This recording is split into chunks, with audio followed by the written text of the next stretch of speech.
KIMT Storm Track 3 meteorologist Sara Knox is joining us now, and I think we're getting to the point now where the snow is really starting to stack up out there, and we can even look for more and more road issues. Absolutely, yeah. Throughout just the last hour, roads have gotten worse and worse, particularly across southern Minnesota. North Iowa has been battling this all through the morning. We've even got road closures over there. We'll touch on those in a moment. First, a live look over Mason City. We can see the buildings just fine, but can't see much else. Visibility is a huge issue when it comes to this particular storm system.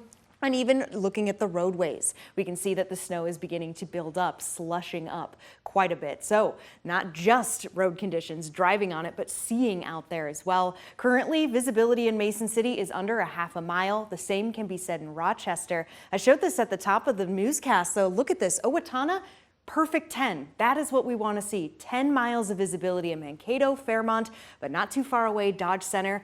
1 mile of visibility. So that is how narrow this band of snow is. And you can easily see that when we check out the weather alerts. Blizzard warnings for the majority of us here, that goes until 10 p.m. this evening.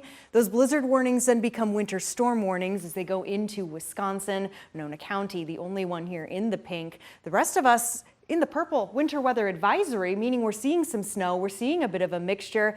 It's impacting the roadways, but it's not to the point where we're seeing a ton of snow chance, plus that visibility issue. We can easily see that now as we go over to satellite and radar. Right now, those areas in the winter weather advisory dealing with a little bit of a storm here or there, nothing severe, just a pop-up of rain, maybe even a little bit of sleet, that mixture with the pink. So it is impacting roads, but not quite as much when you go a little further to the west and the northwest where we're seeing the snow.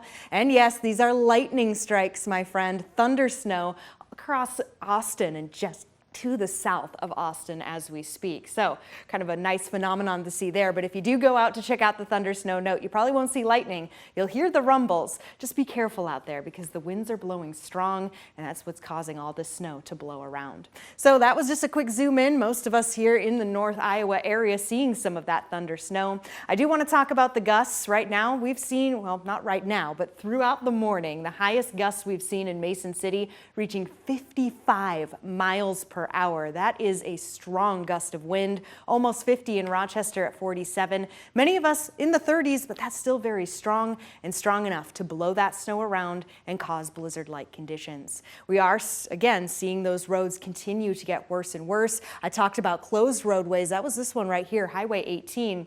Now moving into the purple, that's extending slowly across portions of North Iowa. Travel not advised in those purple areas. The pink, we're talking completely covered roadways. The blue, partially covered, and not too far away, green, seasonal. Roads are looking fine. Now this snow will continue here over the next several hours with that blizzard warning extended to 10 p.m. I'm going to do a quick look at future track here just to get a little more detail. By 5 p.m., we're going to finally start to see some of it wrap up. By 7 p.m., continuing to move. Ultimately, we're still here when it comes to how much snowfall we'll see. It'll be very interesting because, again, very narrow band of snowfall. Some of us could be seeing a little more than others, and a lot of it blowing around, melting upon contact. This is a spring storm despite not quite being here in spring. That officially starts tomorrow.